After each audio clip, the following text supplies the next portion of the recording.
Hey everybody, welcome to another video on 67 Mustang. Since we've already removed the main engine harness from the car, the original one that came with the vehicle, I'm ready to start running the new engine harness, which is actually two separate, well really I guess three separate harnesses out of the American Autowire kit. So first one I have, and I've gone ahead and spooled these, is this one that you see here. And this one goes to, let me again read the wires. So we have the ignition coil feed, we have the main power feed, which is the big red one, thick one, and then we have the starter solenoid feed. So we get three wires on this harness. I think I mentioned this before. Then pick this one up here.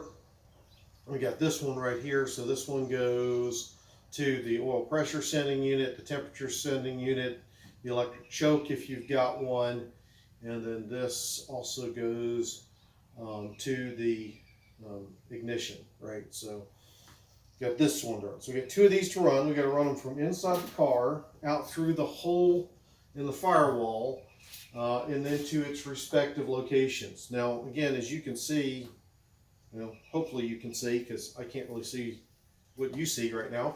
But anyway, I've got tons of wire here where all of this. This mostly, the oil pressure sendings and temperature sending right on the engine near the firewall, so won't need a good bit of that to get to that. Then the ignition's got to run around to that side where the solenoid is. You probably can't see what I'm looking at and pointing to, but well, let me bring you over and we can figure out where all of these things have got to run. So let me bring you over there to the car and we'll figure out where we're going to run these things to start with, right? So let's do that. Okay, so let's think this through a bit. We know the wires come through here in the firewall. So you're going to come out here. Now, the oil pressure sending unit is right down here. I'm not sure if I can see, if you can see that. And the temperature unit is right here. Okay, so that's got to get plugged into. Of course, the coil's here. It's going to get connected to. But then the rest of it's got to run over there for the 12 volt and anything to do with the ignition.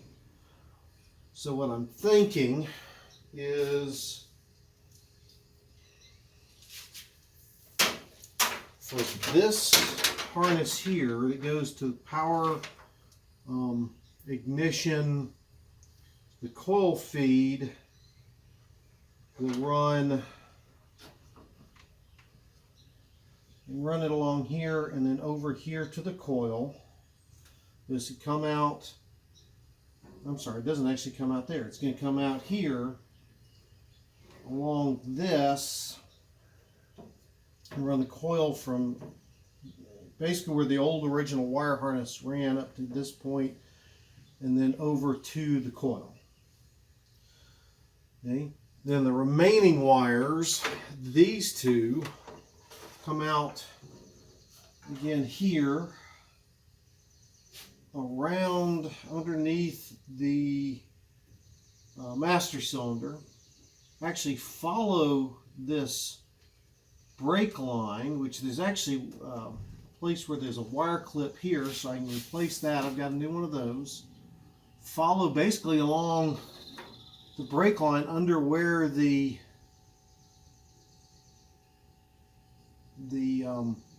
blower motor goes,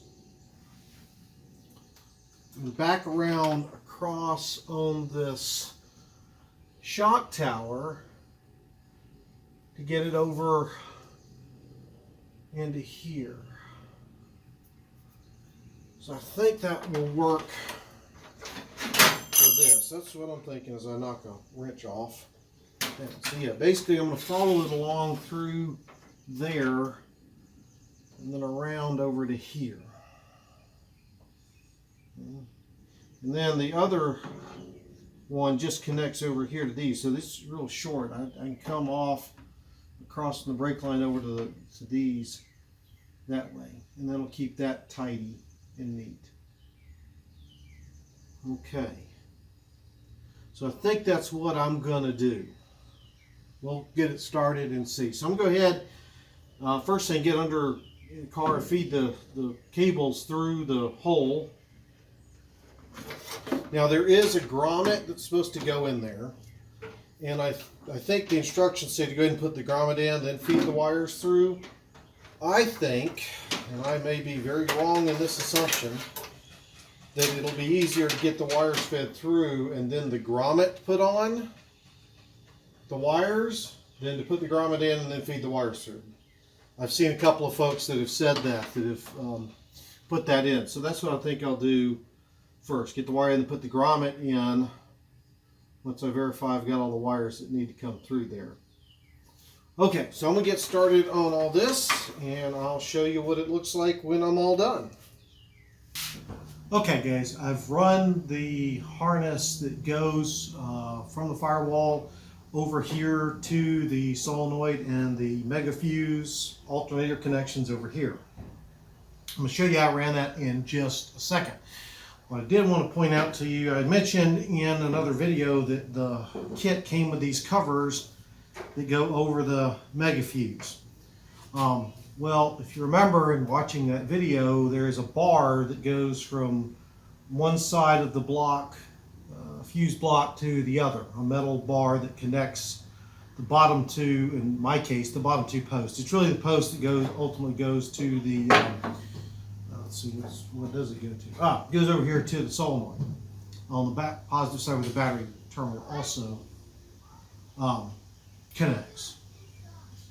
All right, yep, I'm right.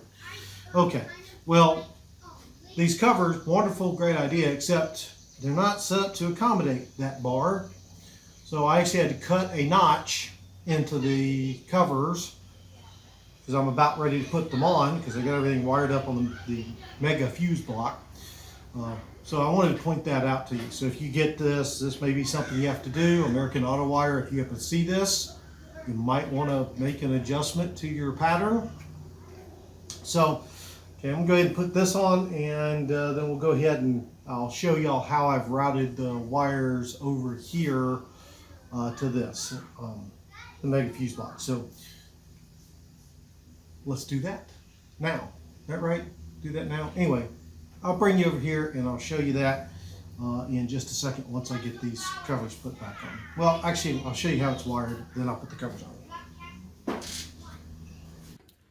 Okay, so let's get down here and look how I've run the wires. Okay, try to get some light in here so you can see. Okay, so there's the hole in the firewall. Got the grommet in place. I have not zip tied everything up as it comes out of the grommet. But I ran the two wires. I don't know if you can see them. They run down there. I've run them underneath the master cylinder for the brakes, right? Tried to leave a little room because I do intend on putting power brakes on here at some point. Like to do a disc conversion, but we'll see. Okay, so I run there, and what I'm basically doing is following the brake line. I actually have it zip tied to the brake line, which I hope is okay. I don't know why it wouldn't be. You know, not like any of those are under stress. I actually did loop through one of the original wire harness mounting points. As you can see, if I keep the camera right spot right there, I actually have a kit with all these new bands or bracket, whatever, ties, I don't know, whatever you want to call them, right? And then turn the light around this way, kind of bring it around, follow that brake line across. I'm going to bring you around to the other side. Hold on. While I move around the front of the car. Whew, a little getting winded and tired in my old age. Okay, so now we're back to this side. I get the light where I can move it. So you can see I continue to follow the brake line, and a couple of important things. I went ahead and I looped it underneath this. Let me get where you can see it, right? Looped it underneath this. This goes to the throttle linkage on the carburetor. Also looped it under the ground wire that goes from the chassis down here to the block transmission. There's another grounding point for all that. So again, following this brake line around here, going under the export brace that is here around the shock tower. And I haven't figured out how best to deal with this. I'll figure that out a little bit. And then over here to the mega fuse block. So here's the red wire. Got it connected to the kit. It's got a little rubber grommet on there that helps keep it from, grounding out on something inadvertently. And then the purple wire comes around and comes up to the solenoid and connects on this side. And again, it's got a rubber boot on that connector to keep it from grounding out. So that's where that connects. Now the only other thing I've got left that's part of this harness is the pink wire you see over there that ultimately goes to the coil. And I'll get to that in a little bit, but I wanted to show this and get it buttoned up. But I think said this, get back over here. The only thing I have left to do with running this part of the harness is the pink wire here, which ultimately goes to the coil. I think it goes up to here. I think. That's what I'm going to investigate, but I think it goes to there. All right, and again, I've got a bunch of extra wire. Matter of fact, look there's all the wire I cut off that was what mounted there. So yeah, again, still plenty of wire that goes with the kit. You're not going to run out unless you go something crazy with how you do your wiring. But anyway, I'm going to go ahead and call this a video for running that. You get the idea. I'm showing you a lot of detail, right? So I'm showing you a lot of detail on all the steps to do this, because the videos I found on installing these harnesses, they show it. I mean, it looks like it takes them a day, an hour to do this, and it's a very drawn out process. It's not. I mean, you could probably do it in a weekend if that's all you did. I mean, you got up at 5 a.m. and worked till 9 p.m. and plus you knew what you were doing. But for a complete novice like me, there's a lot of things you got to think. How am I routing things? How am I connecting things? Does this ground? Does this rub? So that was running that wire I just showed you, ran along the firewall over to the solenoid, right? I had to think about, well, is it going to rub on this screw? Is it going to rub on this, part of the linkage? Is it, you don't obviously want wires rubbing on moving parts, or parts that, because the car's vibrating or whatever, could cause it to rub, like on a screw, right? So these are things you got to think about. So anyway, with that, I hope you've enjoyed the video. I'm going to get the coil hooked up and then work on the other part that connects into the temperature sensor and oil pressure gauges. Make sure those are good. And then I'll start figuring out the lighting, right? But anyway, that'll be maybe another video. So with that, again, hope you've enjoyed it. Please make sure to subscribe to the channel. If you have any friends that might be interested, make sure to share the channel with them. Any support you could do in that way would be greatly appreciated. Said we're up to around 50 so subscribers right now. Would love to get to 100 and then on up to 1,000. So anything you can do to help would, again, be appreciated. With that, y'all have a great one, and I will see y'all in the next video. Thanks.